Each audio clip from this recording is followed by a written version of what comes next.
Olá, a nossa reflexão de hoje é baseada no texto de Atos, capítulo 11, do versículo 1 ao versículo 30. Esse texto nos apresenta duas verdades muito impactantes.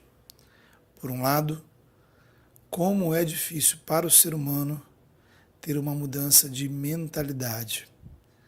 Mudamos de lugar, de casa, mudamos o nosso corpo, a nossa aparência, mudamos de emprego, mas muitas vezes passamos por todas essas mudanças, mas continuamos com a mesma perspectiva de vida. Por outro lado, esse texto também nos mostra quantas coisas extraordinárias acontecem quando vivemos essa mudança e olhamos a vida na perspectiva da graça de Deus e nos colocamos diante do Senhor. Veja você o cenário desse texto. Deus ele permitiu uma perseguição contra a igreja em Jerusalém, para que os cristãos saíssem daquela cidade e fossem pregar o evangelho em outros lugares. De fato, muitos cristãos saíram de Jerusalém, mas a cabeça deles continuou igual, isto é, na perspectiva deles, o cristianismo continuava sendo apenas para os judeus. Eles mesmos eram judeus que se tornaram cristãos. Portanto, para eles o evangelho é para que outros judeus também se tornassem cristãos.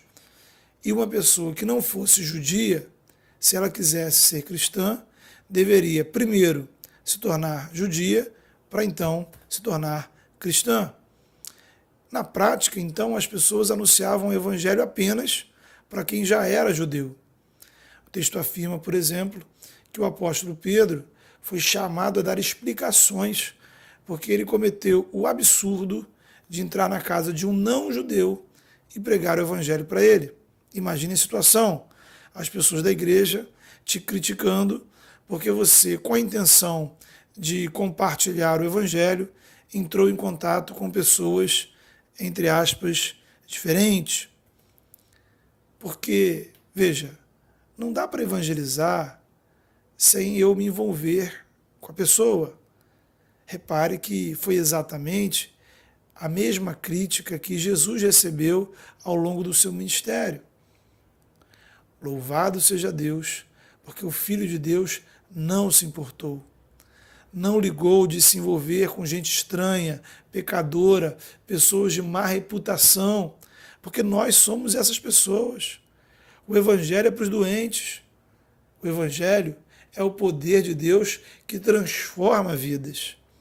O Evangelho não é só para os que concordam com a gente, agem como a gente, ou têm as mesmas preferências e atitudes que a gente. O Evangelho é para todos. Eu não posso permitir que qualquer diferença que eu tenha com você seja empecilho para levar o evangelho à sua vida. Porque não é fazendo você vestir a mesma roupa que eu visto, ou gostar das mesmas músicas que eu gosto, que eu vou transformar a sua vida. Vidas são transformadas pelo evangelho. E o evangelho não nos faz pensar do mesmo jeito em tudo. Podemos sim ter opiniões diferentes em um monte de coisas, mas o que nos une é maior.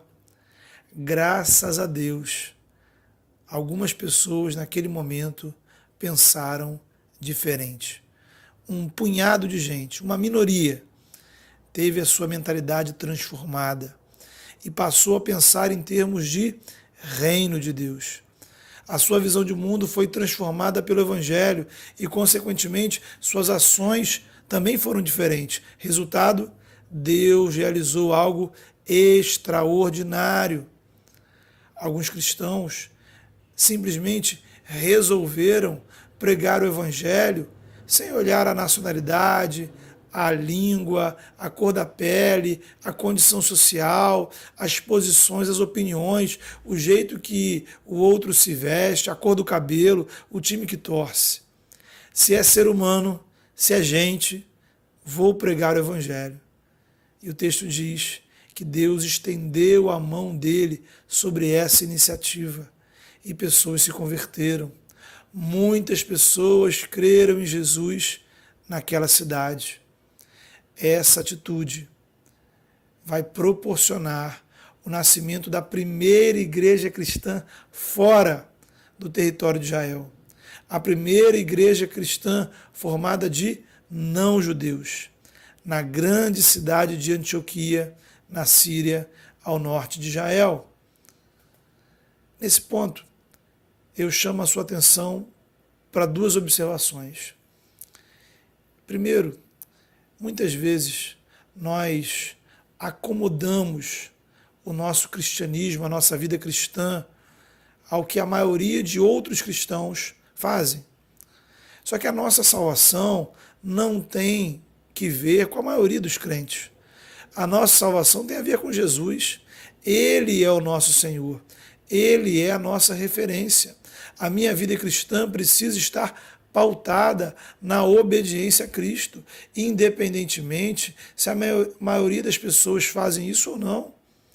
É um sinal de profunda imaturidade cristã, imaturidade espiritual, quando eu uso o argumento o que a maioria das pessoas fazem para justificar pecados ou falta de compromisso espiritual. A pergunta para você é: suas atitudes encontram respaldo na palavra do Senhor? Para quem você tem olhado ao agir da forma como você age? Para Jesus ou para os outros crentes? Se essas pessoas aqui do texto imitassem o comportamento da maioria dos crentes da época, nunca levariam o evangelho para a cidade de Antioquia. Louvado seja Deus, porque elas olharam para Jesus, olharam para a graça de Deus. O fundamento para o seu comportamento atual está em Jesus, na palavra dele, ou está mais ou menos do que a maioria faz ou deixa de fazer? Outro ponto, outro detalhe interessante nessa altura da história é observar quem levou o evangelho para a cidade de Antioquia. Quem foi? Quais são os nomes? Não sabemos. Não sabemos porque não foi nenhum apóstolo ou líder famoso, foram crentes comuns, gente que amava Jesus, gente que teve a ousadia de pregar o evangelho para os seus vizinhos e amigos. O reino de Deus não é feito apenas de líderes, pastores, obreiros, apóstolos ou missionários. Os títulos não são fundamentais. O fundamental é amarmos Jesus e obedecê-lo. Deus usa pessoas comuns para fazerem coisas extraordinárias. Essas pessoas tiveram um papel fundamental na história do cristianismo mundial, mas não sabemos o nome delas. Em contrapartida, elas não se esconderam no fato de não terem nenhum título ou cargo. Tem gente que se apega ao fato de não ter nenhum cargo ou não ter um título para não ter nenhum tipo de compromisso espiritual. Se você precisa de um título ou cargo para servir a Deus, é porque você, de fato, ainda não entendeu o Evangelho. E se você acha que, porque não tem um título ou cargo, você não tem responsabilidade com o reino de Deus, pior ainda é o seu estado. Há pessoas que pensam que porque não tem cargos ou funções na igreja, isso seria uma espécie de licença para o pecado. Bem, agora eu não tenho mais responsabilidade, não tenho mais compromisso, não preciso cumprir escalas, então não preciso ir aos cultos, não preciso me preocupar, vigiar meu testemunho no dia a dia, ler a Bíblia em casa, orar todos os dias, contribuir com dízimo, evangelizar, nem pensar. Veja, o que é isso, senão uma completa imaturidade espiritual. O nosso papel no reino é sermos servos, com cargo ou sem cargo, com título ou sem título. Se eu fui alcançado pela graça, transformado pelo sangue de Jesus, selado com o Espírito Santo, a minha única função é servir. A pergunta que interessa é: eu estou servindo a Jesus ou não?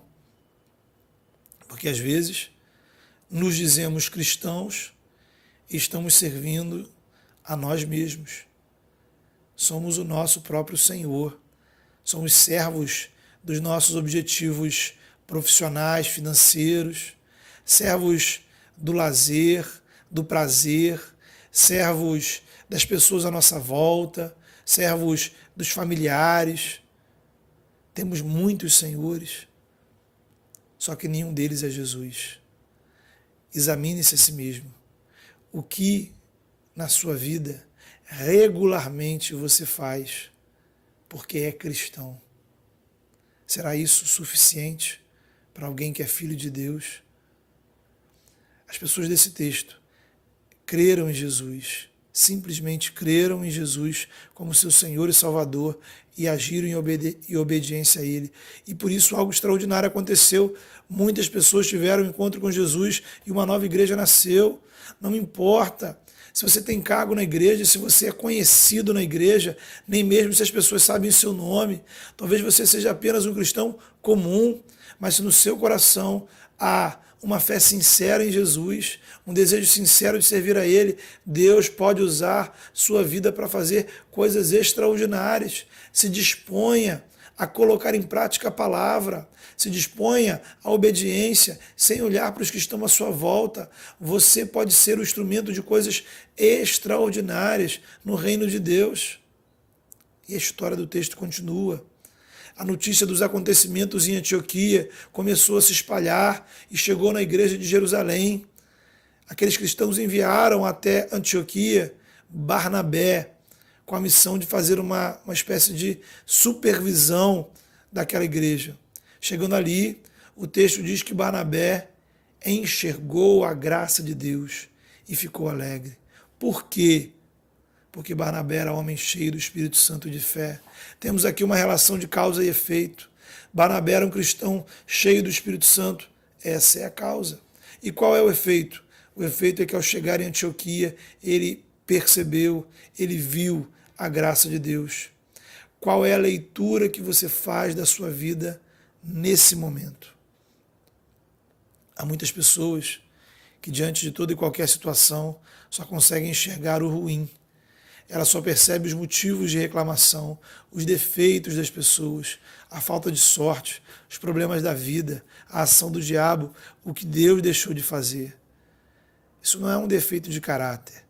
Você não é uma pessoa ruim por agir assim. É apenas uma questão de crescimento espiritual. Você é alguém que precisa crescer espiritualmente, amadurecer espiritualmente. E louve o Senhor, louvado seja Deus. Você pode, isso está disponível para você. Barnabé viu a graça de Deus, se alegrou, porque era alguém cheio do Espírito Santo. O que nos falta é encher-se do Espírito Santo. Isso está disponível.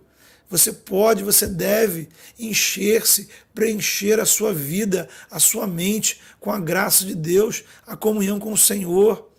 Investir mais tempo de relacionamento com Deus, de oração, ler, ouvir a palavra, adorar ao Senhor em comunidade, falar do Evangelho, compartilhar com outras pessoas, demonstrar o amor ao próximo. Isso não significa, obviamente, que tudo na sua vida será bom e positivo. Significa que, mesmo nas circunstâncias adversas, você perceberá a graça de Deus sobre sua vida. Faça esse exercício nesse momento. Olhe sua vida agora. Procure enxergar a presença da graça de Deus cuidando de você. Se alegre com isso. Barnabé tomou uma decisão extraordinária. Ao perceber o que Deus estava fazendo, o início de uma nova igreja, olhando aquela perspectiva segundo a graça, ele vai até a cidade de Tarso e busca Paulo. Certamente você sabe que Paulo se tornará o segundo nome mais importante do cristianismo, atrás apenas do próprio Jesus. Mas um dia, quando ninguém queria saber da vida de Paulo, Barnabé investiu na vida dele. Barnabé investiu na vida espiritual de Paulo. Você já fez isso? Você está investindo na vida espiritual de alguém? Observe, isso é mais do que chamar alguém para ir à igreja. É mais do que mandar um WhatsApp e dizer que está sentindo falta de uma pessoa. É pegar essa pessoa pela mão, é orar com ela, é caminhar com ela, é andar junto. Ser cristão é fazer isso também. Lembra? Coisas extraordinárias acontecem quando pessoas comuns se colocam nas mãos do Senhor. Barnabé não era apóstolo, não era nenhum tipo de supercrente, era um homem comum, só que estava cheio da graça de Deus. Ele investiu em uma igreja, uma pessoa, e os investimentos de Barnabé produziram efeitos para toda a humanidade até hoje. Não temos como medir o alcance dos resultados da graça através das nossas vidas, quando nos colocamos diante do Senhor. Uma outra coisa maravilhosa aconteceu em Antioquia. Pela primeira vez na história, os discípulos de Jesus foram identificados como cristãos. Até aquele momento a igreja era uma espécie de seita judaica. Agora, em Antioquia, eles deixaram de ser reconhecidos por sua nacionalidade e passaram a ser reconhecidos pela sua pregação. De tanto falarem de Cristo, eles foram identificados como cristãos. A igreja deve ser o lugar onde as pessoas vão para ouvir sobre Jesus, sobre quem ele fez, quem ele é, o que ele fez no passado, que faz hoje e fará no futuro. A igreja deve ser a comunidade dos que acreditam em Jesus Cristo. O culto é o lugar daqueles que celebram Jesus. A igreja não é nossa, a igreja é dele. Estamos aqui por causa dele. A nossa missão é adorá-lo, agradecer a obra dele em nossas vidas, proclamar o nome dele. Não há outra marca pela qual a igreja deva ser conhecida. O mais importante na igreja não é o pastor, a arquitetura, a qualidade da música, as obras sociais, as posições políticas, as curas, milagres ou os eventos que a igreja realiza. Tudo o que a igreja faz, cada ministério, cada ação tem por motivo honrar, divulgar, servir Jesus Cristo, que é a razão da nossa fé. E o que vale para a igreja, vale para cada cristão. O que é ser cristão? Como as pessoas veem Jesus na sua vida? Será através do seu status? Quando você posta um versículo ou usa uma camisa escrito Jesus? As pessoas precisam saber, ver que Jesus é o motivo da sua esperança, o motivo da sua alegria. Ele é o Senhor da sua vida. Ele transformou e está transformando tudo que você é. E tudo que você tem é dele e para ele. Pense nisso. Enxergue a sua vida na perspectiva da graça. Deus te abençoe. Amém.